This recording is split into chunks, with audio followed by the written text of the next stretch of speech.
Sebuah perusahaan obat di India ditutup. Penutupan ini buntut dari adanya kasus gagal ginjal akut pada anak yang terjadi di Afrika Barat.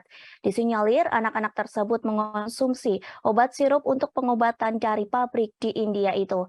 Di Afrika Barat, sebanyak 70 anak dilaporkan meninggal dunia terkait dengan obat sirup itu. Buntut dari hal tersebut, pihak berwenang India menutup sebuah pabrik di dekat Delhi tempat obat-obatan tersebut dibuat. Manufaktur pabrik dihentikan setelah adanya penyelidikan bersama antar negara bagian dan otoritas pengatur obat federal dan mengungkap 12 pelanggaran. Analisis WHO mengatakan sirup obat batuk mengandung diethylene glycol dan ethylene glycol dalam jumlah yang tidak dapat diterima. Bahan kimia yang sering dimaksud untuk keperluan industri. Perusahaan obat serta regulator obat federal India pun awalnya membantah temuan WHO.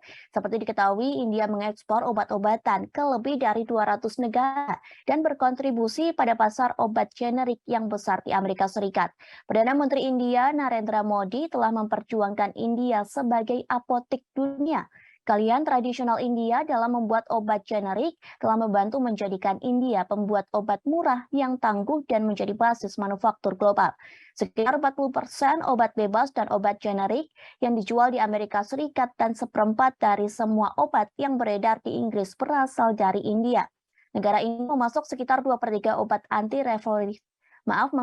obat antiretroviral secara global untuk memerangi HIV. Di luar Amerika Serikat, India memiliki pabrik pembuat obat paling banyak dan disebutkan telah memenuhi persyaratan kesehatan dan keselamatan Amerika Serikat. Namun seiring dengan berjalannya waktu, saat ini industri obat India telah diselimuti oleh tuduhan masalah kualitas dan regulasi yang lemah. Ditambah adanya kasus gagal ginjal akut, kini industri obat India tengah menjadi perhatian dunia.